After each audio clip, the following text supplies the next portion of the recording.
I remember you saying years ago, and it always stuck with me, that the when I asked you, what is the key to evolution?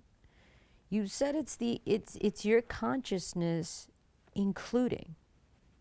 It's the process of your consciousness expanding and including. And when you said that, all I could think of was my biggest block, judgment. And I'm like, well, how can you include without labeling something? Because the natural thing for me personally is to label so that I know or feel safe with an understanding of what the world looks like to me. So I label everything, that's a wall, or that's my friend, or my spiritual guru buddy. And I'm like always labeling everything around me. But I realize that it's also one of my biggest faults. Because by labeling, I limit. Exactly. When we label, we do no longer relate to what is, we relate to our definition. And that's what we see. So we stop experiencing what is actually there. So the process of including more means that you can only include something you're no longer defining. Because as long as you define something, you don't accept it. You don't relate to it based on what it truly is. That's why science is having such a hard time with spirituality then. I mean, it's like, Yes. it's all about labeling. It's all about giving things limitations. But I must also say in their defense, I've talked to, a lot of scientists over the years, and the scientific approach is that, yes, we define this, but we are aware that it's not true. This is based on what we have figured out, so far, but we know there is more, and we anticipate that this definition will change. So they see it's alive. Yes, they see it as a temporary, definition, so that we can relate to it based on our current knowledge. Right. And Like to a me, measurement tool. Yes, and to me, that is the spiritual way to deal with it. Okay. So, but if we think of the process of real expansion of consciousness, it means that if you think of like your consciousness having a kind of like radius, like, being a force field in a way, it's only when you have removed all your attachments, removed all your identity, removed all your definition, so that what actually is there is allowed to be what it is without you wanting anything, needing anything, or having any kind of subjective interaction with it. That's when you include it, because then you fully accept it. It means that the vibration of what this is can be present in you and to you, and you can be present to that without any distortion, any stories, and therefore no karma. Because this is basically reaching the point of no resistance. And resistance and karma is the same thing. So whenever we have resistance to something, we are torn between the story in our definition, based on our resistance, and what is actually there. And any karmic process is about dissolving what we believe and accepting what is. And we do not do this, like when it comes to the entire universe and existence, we don't do that like in one step. We do it with one little thing at the time. So we practice. So every time we're able to accept something for what it truly is, we include it. And that's how we can measure, in a way, the true spiritual level of consciousness. It's how we can see it. It's how many vibrations that we have no resistance to, and that will also show itself in the different manifestations carrying those vibrations. So it's a very slow process. And if we think of it from a practical perspective, when it's about inclusion without any judgment, need, definition, resistance. Most people can't even do that with their own families. They can't even do it to themselves, Yeah. to like the people around them, to things even. And then they think they can do it to the entire existence. The human life form are not yet ready to accept each other. Although it's one life form, they're not accepting the other life forms on this planet, and this is why humans are doing such a good job trying to destroy everything, because they've not included other life forms in their club of living beings. You said something to me years ago that really got me. I directed a question to you about consciousness and how, and I wanted you to explain to me how energetic consciousness in general, in this material plane, dominates. Because there is a hierarchy.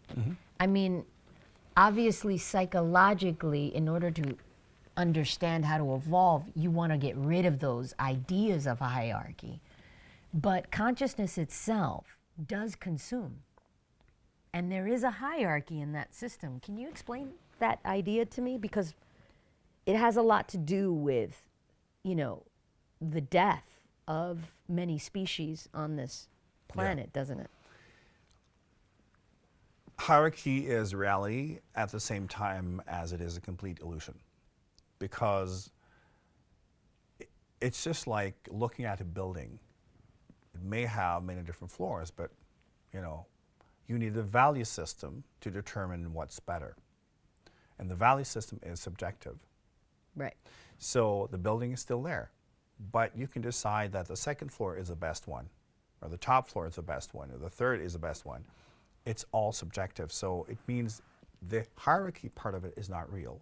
When it comes to how existence is structured, though, of course, there are different levels of life and existence.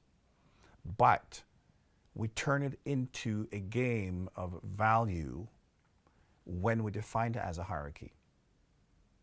Because all life is equal in the way that every single atma or soul is on its own journey, will take whatever form is needed to promote the next step in unfoldment.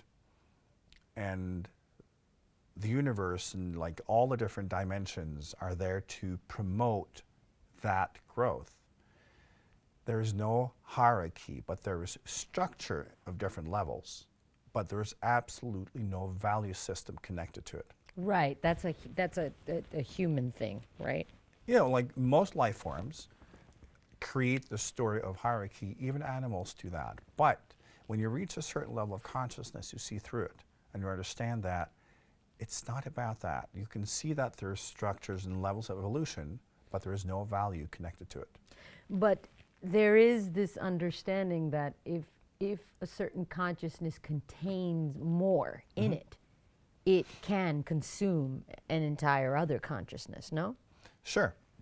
So like I'm talking in relation to humans and animals and nature and the destruction of nature in general. Yeah. So humans, as long as they feel that they would need to evolve, need animals, they will exist. But when they are no longer needed because humans have the greater amount of consciousness or the most, encompass the most, to explain to me how this works. I don't comprehend it exactly. The different life forms are also on different journeys, but they're also part of the same. Like this planet, which is just one of almost infinite planets with life, and that's just in the physical existence. And then you have infinite dimensions. So this is a very tiny planet. There is always exchange between the different levels of consciousness and the different life forms. And of course, on this planet, humans are quite domineering, and It means that they can influence other life forms, and they do. But sometimes when you look at it, I don't think other life forms on this planet would define humans as more advanced based on how humans behave. Humans destroy, they kill each other. They poison the planet they live on. They destroy the lives of other life forms without even thinking. To most life forms, that's not intelligent. Being in harmony with your environment, that should be, rule of thumb number one to display intelligence. Humans are not in harmony with anything. So humans are quite immature. And humans have developed a civilization that is too advanced for their own consciousness for the time being. That will change. So humans are like teenagers, believing they can do anything, and that nothing has consequence. And that is the change, the transformation this human race is going through, slowly understanding that actions have consequences, and we live on this planet and we're affecting it. It's a slow realization, because you would think it's something everybody understands, but most people actually don't. And if they think about it, they think they can choose to not think about it and it will go away. That's not very intelligent. So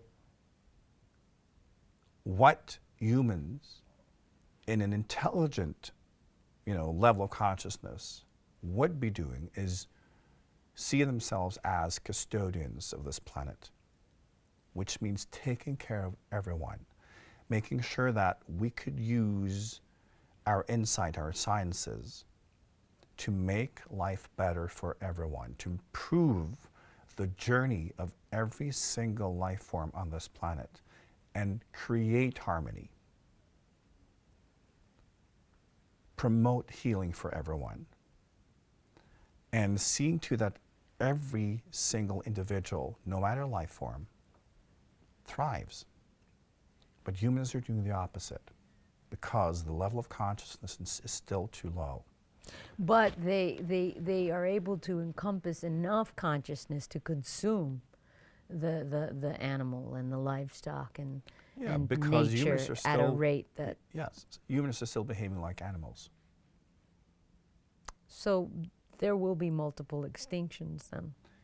Yes. That's inevitable. Yes. It's already happening. It's already happening. Yeah. But at some point, humans will evolve.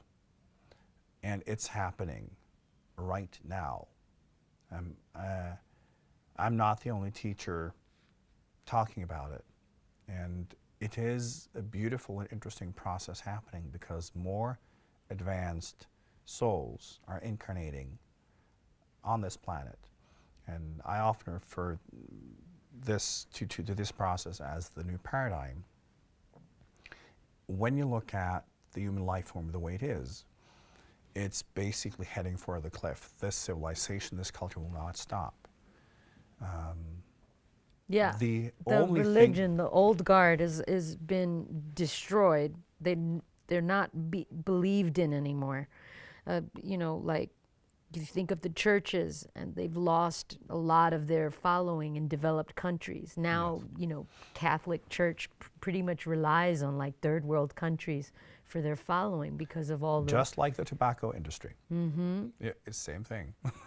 And the kids are now, they surface skim. Mm-hmm. This is their new spirituality. They try to find, practices that they can develop their own evolution, their Yes. behavioral evolution Yeah. through many practices from different religions and different types of teachers. So it's a surface skim generation. Yeah. Shared economy. They like to share things. These kids care about nature. This is a new generation that's coming up. I really like them. Yeah. And it's wonderful. And many of these individuals come directly from other life forms. And I talk a lot about this, but many people also recognize this in themselves, that their kind of backdrop, is not from this planet. They come from somewhere else. It's not like as soul we come from anywhere, but this is like, where did you have your last couple of incarnations, And many individuals choose now to go from these cultures and incarnate into the human life form, bringing with them a different consciousness. I, for 1 second, would never think that it would not affect you 2,500 years ago to have been born exposed to a completely different array of stars and the influence of different planets in your immediate vicinity. I think if you're an energy coming into a consciousness, you are affected by your geography. I mean, every 26,000 years, you're a completely different part of the universe. So I would never for 1 minute question the idea that, every 250 years even, there's a massive shift in consciousness because of where we are, just in general, in the universe, no? Yeah. Just within our own solar system, even just Earth. Yes. It does affect, right? Of course, there's so many 'Cause it factors seems that, logical. yes, we are affected by everything because, on an individual level, we are connected to life around us. We're connected to not only the life we see, but also the life we don't see, because life is one.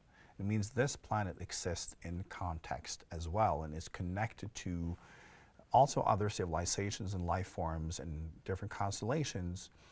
And we exchange energy and impulse all the time. Nothing exists on its own. Everything is connected.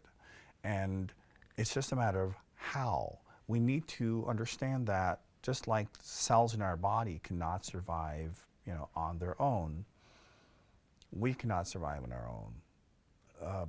Even groups cannot survive on their own. Like, everything is connected to other manifestations, other groups of whatever it is. And life itself in manifestation functions like one organism. So everything is connected to everything else. And this is also why whatever happens on this planet, it will be okay. Because whatever imbalances we create, we're still part of that neural network in the universe. And we're still being affected by that. And other beings, other types of consciousness are also here overseeing and taking part in that evolution of humans. It will be fine. Not only fine, it will be better. If there's one thing we can learn from human history when we look at the longer lines, is that everything gets better. We go through different, difficulties, just like the big wars and everything, but when we look at the long trends, everything always gets better. And where we're at on this planet now is the biggest transformation in consciousness that we've ever seen. It's the biggest shift in human consciousness ever. And we're at the start of it. And it's such an exciting time because we can see these two levels of consciousness existing in the same place. Yeah, they're starting to clash. Yes, and it's necessary. Conflict is part of evolution. If you think of it, there is no evolution without conflict. Conflict is simply two different perspectives clashing so life can see what works better. And it works. It works on an individual level. It works, in an individual species. It works for collective consciousness and planets. So we will see this clash between two different types of consciousness. And the new paradigm will manifest stronger and stronger as survival more souls of the come fittest versus survival of the united. kind of. It's like the clash of the titans. Yeah. But the difference now is that the consciousness that will take over will be one of unity and harmony. I'm not talking about a harmony where we're all friends and all that. It's more the understanding that we exist in context and what that actually means. Holistic Yes. existence. Yes, because that's the part of our current global civilization that is missing. It's understanding that we are part of nature, we're not separate from it. And we will have to learn to see every level of life as living. And we have to interact with every life, every level of life, based on mutual respect and How cooperation. Can we not? I don't understand. We're just like made up of so many different cells. We have like 150 billion different types of bacteria here alone. How could we deny that we're not connected to everything? And atoms are empty space. Like, I mean, inside of an atom, it's like not even stuck together. It's like we're just like floating around. Yes, but the reason is that we could not justify our behavior if we were to accept exactly that. So this is why, you know, consciousness is also what we do. So when we behave a certain way and we are addicted to that type of behavior because we feel it's beneficial for me, we then have to denounce any type of thought or idea that is a threat, you know, to that platform of reality that is, you know, giving us comfort and security. And that's why it's too convenient. Just like, you know, when humans have slaves, there are more slaves in the world now than ever, but the idea of having slaves, for instance, it's so convenient for the slave owners, and therefore they will justify it. We treat animals terribly because it's convenient. If we accept that they are thinking, intelligent beings, with emotions, with empathy, with families, with ability to reflect, and that they are aware just like we are, and they communicate just like we do, but in different ways, we could not treat them the way we do as humans. So we choose to close our eyes. This will change. But humans are still primitive, and this is the big shift that will manifest, because like you and many other people, the collective consciousness is changing. More and more people are starting to realize that the other life forms on this planet, they're actually living, conscious beings. I've always known that since I was a little girl. Exactly, but more and more people are waking up to it. And when enough people have realized it, not as an idea, but as their platform of reality, and they experience it and they behave according to that understanding, that's when it will change, not before. And this is why I think it's important today that we need to be active. You know, in many ways, I see myself also as a spiritual activist. You know, and I think today we need to be activists. We cannot just sit there. We need to see and understand we have a responsibility to be part of this transformation, and we need to share information. We need to inspire each other, and we also need to have the balls to confront each other. Because if we want to lift this planet, who's going to do it? It doesn't happen by itself. It happens because people evolve. And that is, I think, a different aspect to spirituality that we do not find in traditions, because then it was all about disconnecting from the terrible life, you know, that most humans had. Yeah. And now, The hermit. exactly, The Quaker. and now we need to do the opposite. Now we need to be in active part in the transformation. It's a bitch, man. They're scared. And I'll tell you, because I've always been headstrong and I've always been the kind to face people. And, you know, I've considered myself very much an activist as an actress, always choosing, you know, to fight for, you know, lines that show empowerment, always choosing to change the dynamic of how the character in the movie is portrayed in front of millions of people, because I understood the image and the power that an image carries and the messaging of that in correlation to, you know, my physical body and what that represents to people. Those things are really, really important to fight for. And I fought for them a lot. But there's this thing that happens where it just becomes us and them. And so, like, you just end up getting cornered, relegated to a little corner with all the rebels, all the people who are, they call me feral in the industry. Feral is like this person you can't tame because she doesn't follow the rules. And so you kind of stay away from her because you can't control her.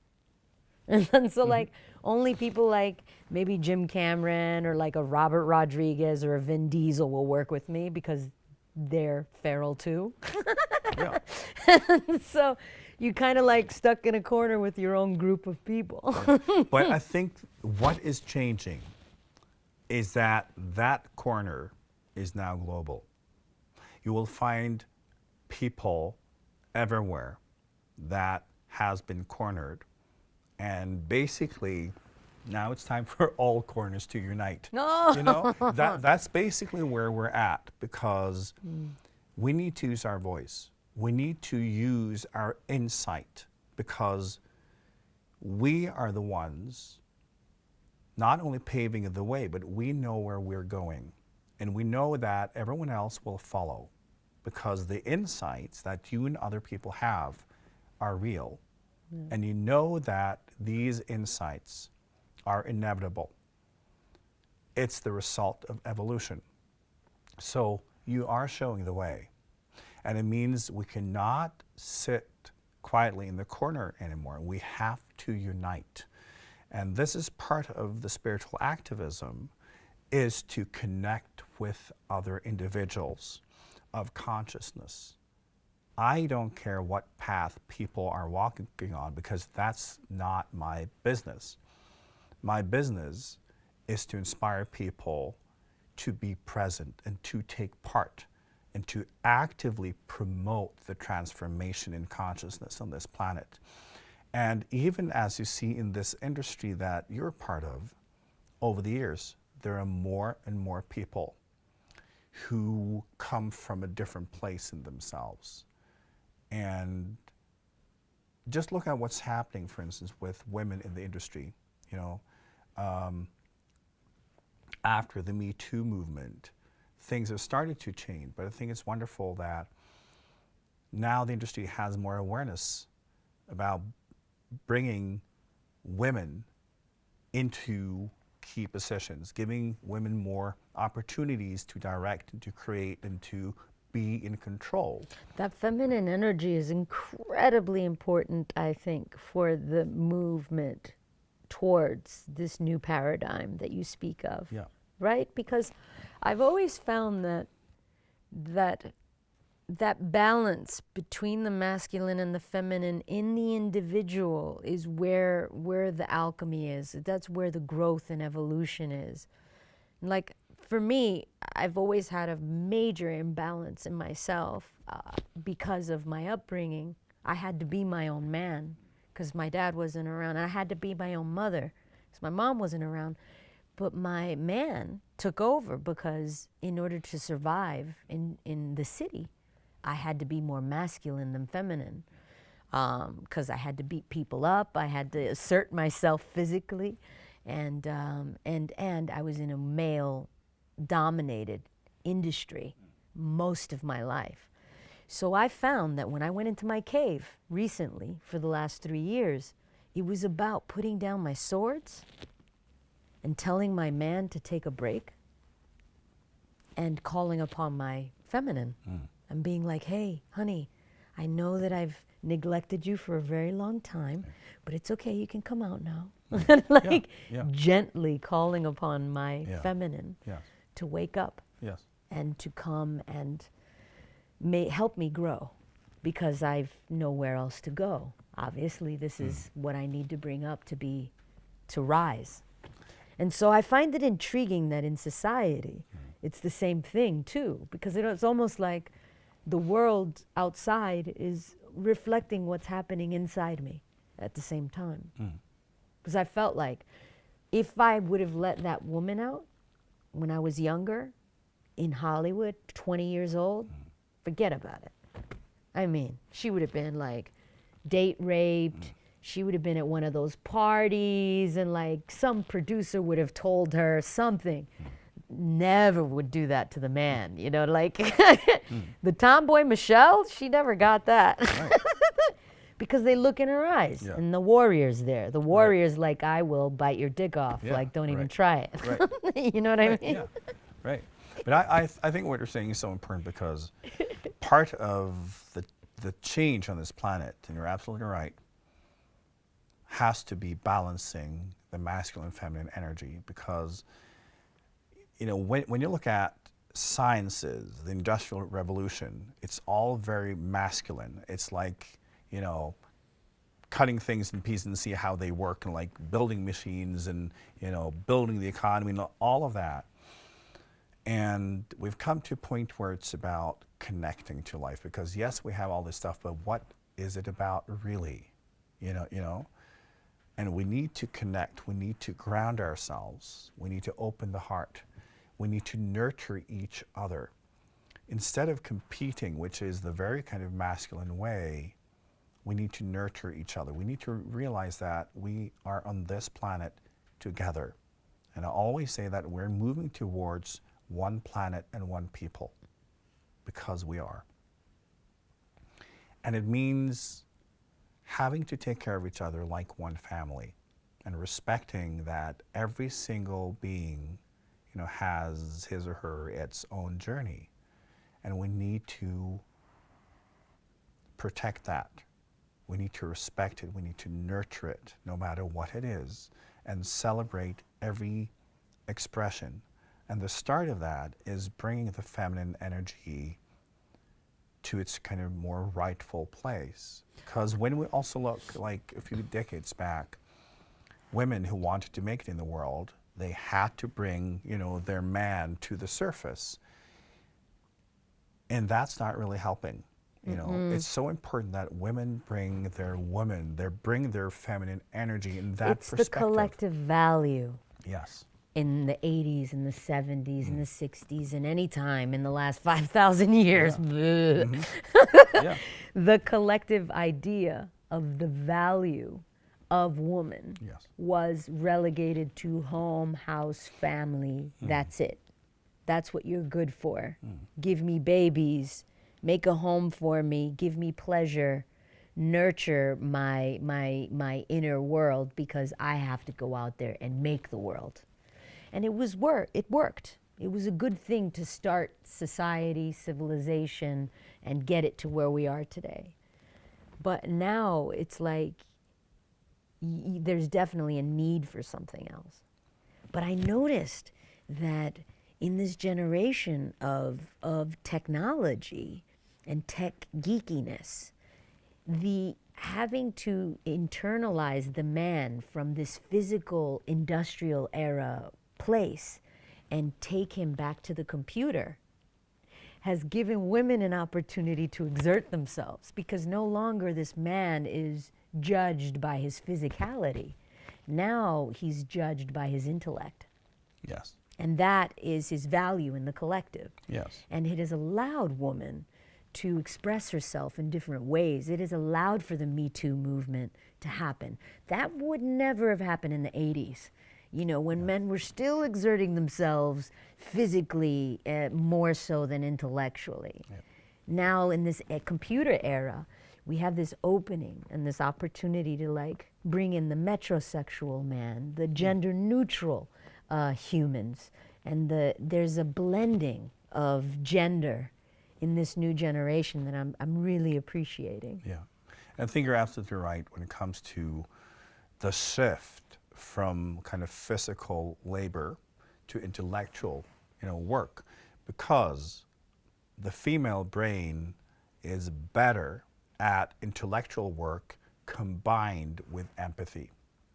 And that's where we're at. We need to think, we need to be creative, but we need to think beyond our own personal needs. And we need to apply the nurturing aspect of ourselves. And women are better at balancing, individual needs with the needs of people around them. Yeah. So, because when women and men compete intellectually, women are often better. And this will, over the next few decades, this will become clear. So women now, and for the rest of the century, will have the upper hand. And it's important for women to seek power as women and bring in the feminine perspective. To show the value of that. Exactly. But it's hard to show the value of something that hasn't been quantifiable in so long, because it's always been seen through the lens of the man. And that's it, that it's important that women determine the value, and that it's not left to men to decide the value of the feminine perspective. And this is gradually changing, but it will only change when we see more and more women in power, because then they decide the rules of the game. But we can see it happening, and it's very, very slow, but it is happening, and we will get there. So I think this century will be much about finding that balance between these energies. And as part of that, it's discovering that gender is not real. We're talking about energies, but our genitals are not defining who we are. And we're too complex beings to be reduced to how our genitals look. Yeah. And we'll find that concept to be stupid. Yeah. And I'm all for humans to let go of the classification of gender, because why do we need to classify it in the first place? It will be replaced by understanding each individual's DNA. Because now we can say, yes, we treat males and females differently medically, but when we look at the DNA profile, that will be the basis, not the genitals. Yeah. So we will be able to move beyond the level where gender is relevant. And that will be so freeing for everyone. And we see this also on the planet with the younger generation, that they are less concerned about gender and sexuality. Because as we also know, there is no such thing as a pure heterosexual person. We are too complex sexually. Of course, we have heterosexual identity, we have gender identities, but when we look at our DNA and how our brain works, we have so many opportunities. And I think it's wonderful to see that we're gradually opening up to the idea that each individual is unique. That individual can express whatever gender, is identified, in that person's brain or emotions, and it doesn't matter. Yeah. And we will be able to see each other based on who we are, not based on labels. It's so interesting to see these kids today, because I really wish they were around when I was younger, because I always felt so lonely. Yeah. Just being bisexual, just never really looking at people the same way that my grandparents or my mom or even my brother's generation would look at each other. Like, man, woman, that's it. Get married, and that's how it works. I never saw the world that way. Right. And you look at these kids today, like a lot of the kids from these major cities, and this is around the globe, in England and Paris, in New York, in Los Angeles, Chicago, you got that vibe of like complete acceptance for whatever goes. And this kind of like openness that I really, really appreciate in this generation. It's like mostly millennials. Yeah. And it has been a almost radical shift. Not among everyone, but we could see it starting, because it always That's starts why I with young mentioned people. major cities. Exactly. But that's always where it starts. So we see, like, because it has established itself, it will be global, and this is the new norm. You know? So, like, when it comes to yourself and your own journey, also experiencing your brain, first of all, being, you know, in that male-female energy, and then expressing it in different ways. How did you also experience coming into that industry where, you know, the labels are quite defined and quite sharp, and, you know, being expected to be a certain type of woman that you're certainly not, you know, with who you are and your brain and your sexuality and all of that. How did you manage to kind of be in a space of integrity? Well, you know, it's wild, but like I copped out. I copped out by being a rebel from the beginning. And the reason why I call it a cop out is because I did not, and I blame growing up with religion on it. So I refused to put on my church outfit for the world. And that's what it felt like when my grandmother would make me dress up every Sunday or Thursday to go to a Jehovah's Witness, you know, church. And I liked at the time learning about religion, but I didn't like being forced to go to church. And I always felt since I was a little girl, the same way about society's restrictions. Like when I was a little girl, dancing in the rain naked, my adoptive parents at the time, because I told you I had an issue with my family at 6, my adoptive family spanking me for dancing naked in the rain. Like, why would you hit me? Like, I'm just a free spirit. And so ever since then, I started putting the armor on, and I was like, this is who I am, and whoever out there is going to accept me, they accept me. Whoever doesn't, but I'm not changing my truth for anybody. Right. And so I kind of went into the business that way. So at 21 years old, I told everybody, I was like, yeah, I'm bi. I mess around with girls. I mess around with guys. Like, what? You know? Yeah. And because of that unapologeticness, there's an alienation. I am relegated to the corner. Yeah. Since the beginning of my career, they're like, watch out for her. Yeah. Oh, that's Michelle. She's wild. Like, Yeah. be careful. Put her in the corner. Yeah. But at the same time, I'm free. Yes, I because may be in the corner because that's where the people put me. yeah. But that's your opinion. At least I am who I am, and I'm no apologies. Yeah, because you've obviously also seen a lot of females in this industry succumb to not only the expectations but the sexual abuse and all of that. It's bad. And you know, people also need to understand that a lot of the biggest female stars in the world have been subjected to the same thing. And the reason why they're big stars is because they sucked a little dick to get there. yes. and that's just how it is. It is how it is. and- It's like that in the real world. I mean, Yeah. you're talking about 5,000 years, okay, of women having to rely on men for their survival, for their monetary existence, for food, for shelter, you know, for prowess, for status, for power. And you're going to get the Cleopatra archetype. She's going to come up over and over and over again. I never once, you know, really, there came a, yes, I judged these women for a long time because I'm a warrior. I would rather punch a dick than suck it, you know? But that's who I am. I learned to accept and understand that this is an evolutionary trait of women. surviving, period. And I cannot judge them, not one bit, for being a Cleopatra, for becoming a multimillionaire through the means of a guy's status, because they're making deals with each other. These are agreements among men and women.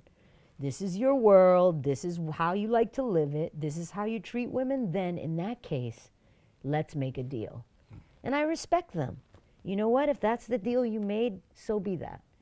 What I dislike are the men who make the women suffer who don't want to play by their rules. That's what I can't stand. Because there's been a lot of that. There's been so many talents being pushed out of the industry for saying no. And I think it's important also in the discussions around Me Too. Yeah. Blacklisted, and you'll never even know. Exactly. Like that you never see these women again in the industry, and you wonder, why don't I see these women in the industry anymore? And it's like literally because a bunch of guys behind the scenes who are all part of the same team, they talk. They're like, don't hire her, she's hard to work with, or don't do this, don't do that. And hard to work with means that she said no to me. Exactly. But I think it's important for people also to realize, because I think part of the discussion, many people have said that, well, they could just say no, but it's not that simple, because when these guys control 80% of the system. Exactly, and they decide whether or not you have a future in the industry, and you know, if you say no, you're out.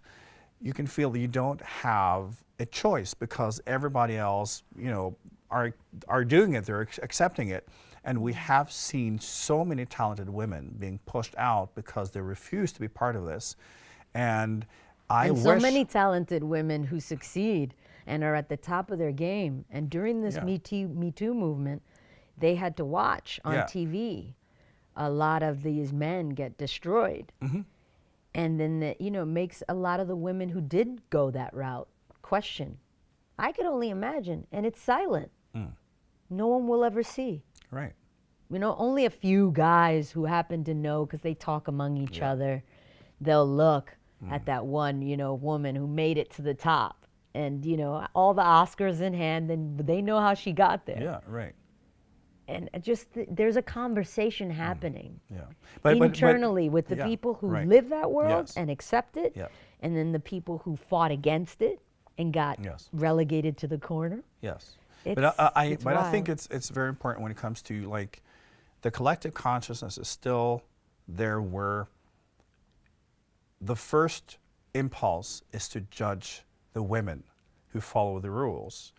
They got their Oscar because they had sex with the guys who forced them. Some of them, Yes, but still, I find it interesting that people's first instinct is to judge the women and not the men. It's the conditioning of the collective. Exactly, and this has to change, but it will change because we are maturing, and it will change as a result of more men seeing women in power.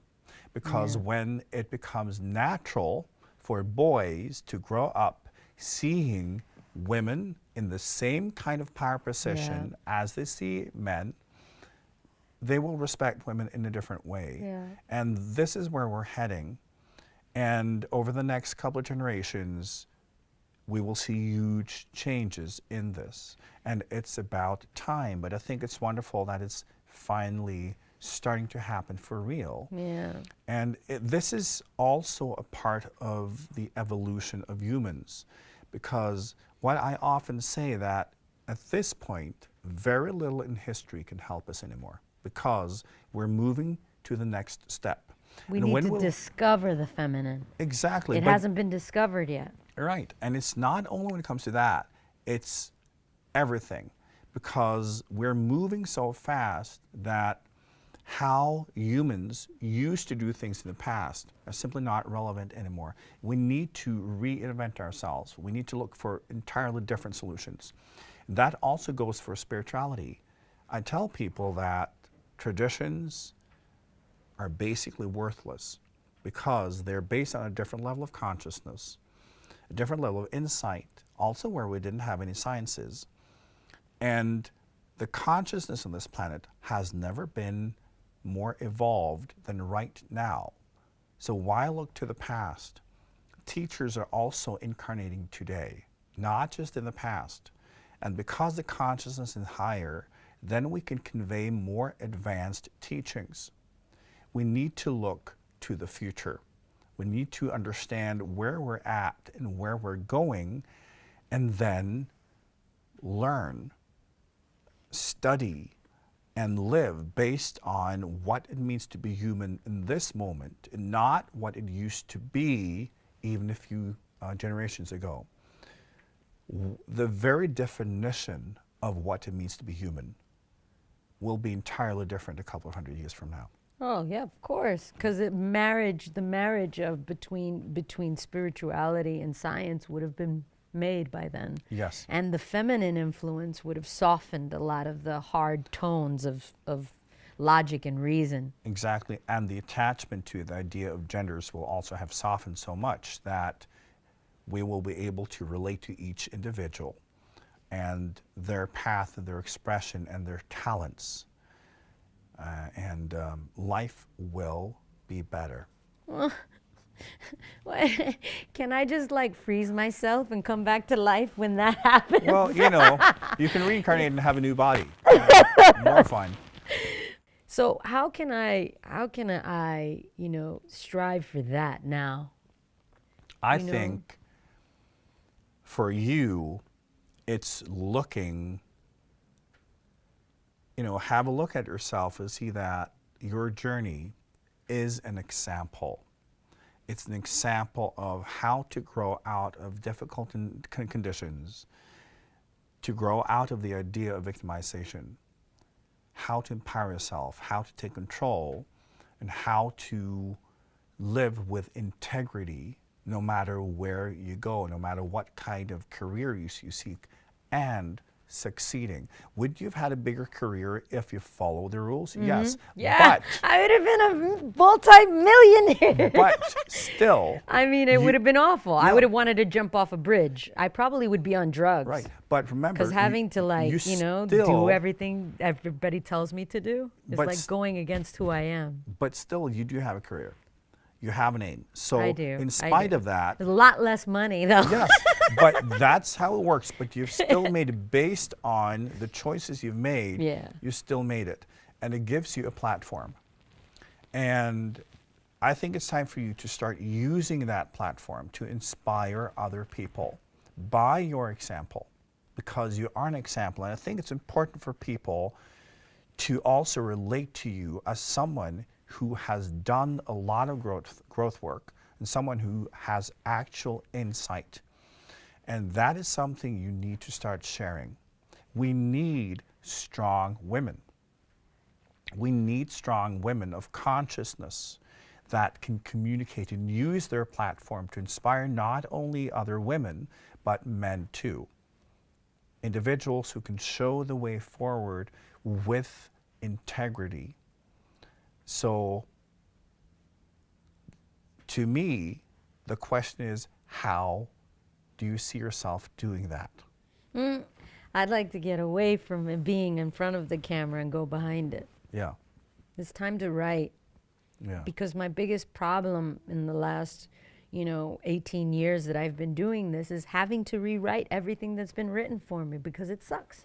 And it's simply because you got guys writing for girls, but guys who don't really care about women writing for them. Sure. And it's like, I can read that you don't care about women, and you're putting words into my mouth, and you want me to spit those words out to millions of people around the world? Right. No. I had to rewrite everything. Right. And this is for many years. I mean, I think only Avatar with Jim Cameron or Girl Fight with Karin Kusama, I didn't have to touch it, or with Steve McQueen, Widows, because these are men and women who really love women and understand them. And they have so depth. When they have depth and dimension. Exactly, and that's the interesting thing about the female brain and personality, and it's the depth and the multi-layered ability to communicate, and men often don't get that. So when men write for women, they often write for women the way men see women, And because they're not multidimensional in how they read women, they believe that women are, what they see. So all that depth is gone, and it's so important that women take control. The worst was once we saw in the script there was like fingerprints being grabbed from the woman's bikini. I'm like, how do you get fingerprints from a woman's bikini? I don't get it. Mm-hmm. But yeah, this was in the script. I was just like, wow. So, again, how will you change this? You said like working behind the camera, I have to writing get behind more. it. Yeah. So with your kind of position in the industry, you're, as I say, cornered a little bit. Yeah, I'm still in the corner somewhere. Yeah. So how will you then do this? What is your strategy? I don't have one. I literally went in the cave for three years, and this is what I've come out with. Yeah. I've come out with an understanding that I need to get behind the camera, and I need to write. And so I have a couple of projects that I've been working on since I was a kid, 16 years old. I mean, I've been waited 18 years to write. Yes. So this is a long time coming. Yeah. It's not like I just came out of nowhere and said, I need to write. Yeah. Like it's been stirring, and it's just me trying to find like a window, a timing where it's okay to do this. Yes. And I think the collective is ready for a feminine kind of voice. Oh yeah. Now, because of the changes, the market wants female voices, and they want to see more women involved in not only decision making, but all the executive roles, and and we see more and more like all female productions, and it's just interesting because as we also talked about last night, we have this idea when like